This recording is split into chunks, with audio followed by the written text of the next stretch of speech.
ओडिशार अग्रणी सेवा और सांस्कृतिक संगठन प्राची प्रज्ञा परिषद पक्षर एक स्वेच्छाकृत रक्तदान शिविर बारंग ब्लॉक अंतर्गत कुरांग शासन स्थित आम्रपल्ली रिसर्च परिसर में अनुष्ठित हो जाइछि।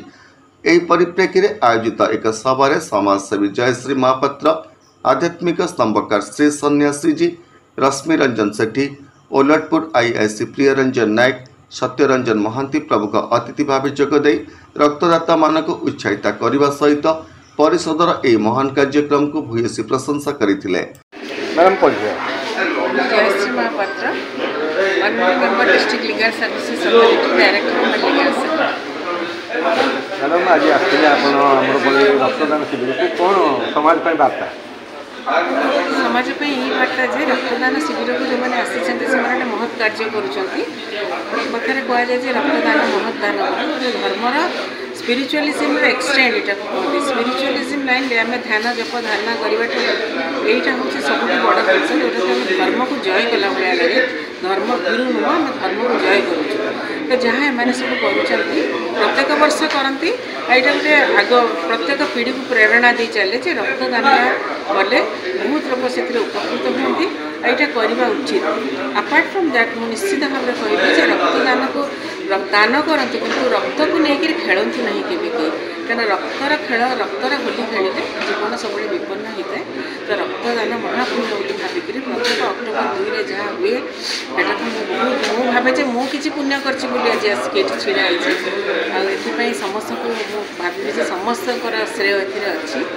अन्यमानक मध्य अनुष्ठान अध्यक्ष अश्विनी महापात्र, सभापति हंसनाथ साहू, साधारण संपादक अनूप कुमार सासवाल, सरकारी आईनजीवी कवि नारायण जेना, उमाकांत कर, इंजीनियर सुशांत कुमार त्रिपाठी, कल्पतरु खुंटिया, पंडित अजय कुमार पति, आईनजीवी राजीव पट्टनायक, सांबादिक सुरेंद्र महापात्र, सांबादिक ललित कुमार दास, सांबादिक प्रताप केशरी पात्र, सांबादिक रमेश चंद्र प्रधान, सांबादिक कृष्णचंद्र पाणिग्राही, सांबादिक विष्णु नायक, प्रताप पंड्या प्रमुख उपस्थित थिले।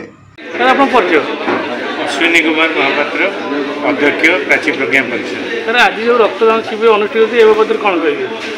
ये रक्तदान शिविर आम्रपल्ली रिसोर्ट रे 2007 अनुष्ठित हो 2019 प्राची प्रज्ञा परिषद बैनर में कर आम्रपल्ली रिसोर्ट भितर होमेन उद्देश्य है स्वेच्छाकृत रक्तदान कर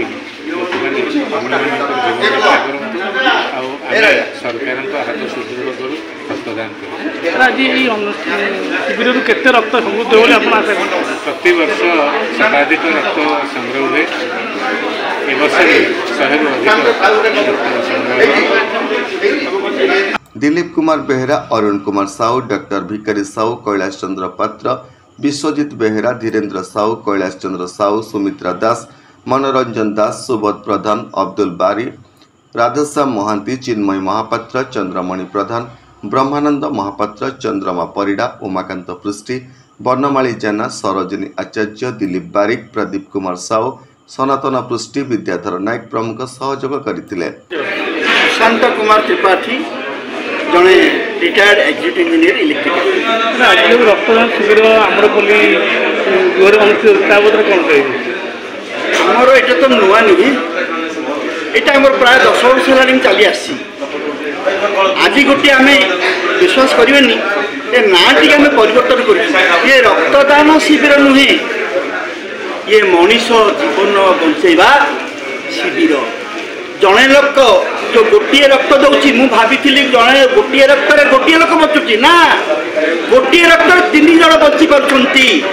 तेणु आज रक्तदान शिविर बदली मु कहबी मनीष जीवन देवा शिविर आम प्रतिष्ठा करूँ चलुथिबो एवं सारा जीवन यही जीवन चली पर्यंत प्राची प्रज्ञा परिषद चली पर्यंत चली आपण मान आमर पर पीढ़ी आसी या चलाइबे बोली मु जगन्नाथ पाखे प्रार्थना करुँ। स्वेच्छाकृत भाव समस्त रक्तदान कर यही रक्तर केमी सदुपयोग हम बदल कौन कहे? आम डकैचु हस्पिटाल डाक्तर मैंने आसते ब्लड लेके जी ठीक जगह उचित जगह संरक्षित करेंगे जिते बेले जार निहाती दरकार से ग्रुप रक्त दिज्व जीवन बंचाई दिज्व तो मुझे कहली यह रक्तदान शिविर नुहे ये मनुष्य जीवन दान शिविर। ଏହି ସ୍ୱେଚ୍ଛାକୃତ ରକ୍ତଦାନ ଶିବିରକୁ ପ୍ରାଚୀ ପ୍ରଜ୍ଞା ପରିଷଦର ସମସ୍ତ ସଦସ୍ୟ ଓ ଆମ୍ରପଲ୍ଲୀ ରିସର୍ଚ୍ଚର କର୍ମଚାରୀମାନେ ସହଯୋଗ କରିଥିଲେ। ମୁଁ କଳ୍ପତ୍ର ଖୁଣ୍ଟିଆ ପ୍ରାଚୀ ପ୍ରଜ୍ଞା ପରିଷଦର ଉପସଭାପତି। ଆମର ଏଠି ଆଜି ଚାଲିଛି ଯେଉଁ ଗାନ୍ଧୀ ଜୟନ୍ତୀରେ ରକ୍ତଦାନ ଶିବିର, କ'ଣ ଆପଣଙ୍କର ଏଇଟା କେତେ ବର୍ଷ ପ୍ରୋଜେକ୍ଟ, କ'ଣ ଲକ୍ଷ୍ୟ? ଦେଖନ୍ତୁ, ଆମେ ପ୍ରତ୍ୟେକ ବର୍ଷ ଗାନ୍ଧୀ ଜୟନ୍ତୀ ଉପଲକ୍ଷେ ଏଠି ଆମେ ଆମ୍ରପଲ୍ଲୀ ରିସର୍ଟରେ ପ୍ରାଚୀ ପ୍ରଜ୍ଞା ପରିଷଦ ତରଫରୁ ଆମେ ରକ୍ତଦାନ ଶିବିର କରୁଛୁ। ଆପଣ ଜାଣିପାରୁଥିବେ ରକ୍ତର ବହୁତ ଆବଶ୍ୟକତା ଅଛି, ତେଣୁ ଏ ଶିବିର ଯେ ଆମେ ଏଇ ଗାନ୍ଧୀ ଜୟନ୍ତୀରେ ଆରମ୍ଭ କରୁଛୁ, ବର୍ଷ ସାରା ବିଭିନ୍ନ ଜାଗାରେ ଆମେ ଏ କାର୍ଯ୍ୟକ୍ରମ କରୁଛୁ।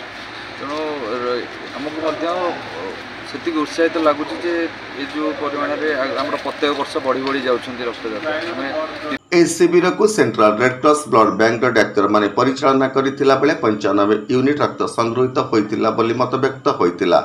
ସତ୍ୟଜିତ ପାତ୍ରଙ୍କ ରିପୋର୍ଟ, ହୋଲି टीवी ओडिया। नमस्कार, मु लिपिका आपण मानक स्वागत करुच्ची नुआ रूपरे होली टीवी ओडिया। होली टीवी ओडिया सहित जोड़िया आपण मैंने लाइक करंतु, सब्सक्राइब करंतु, शेयर करंतु।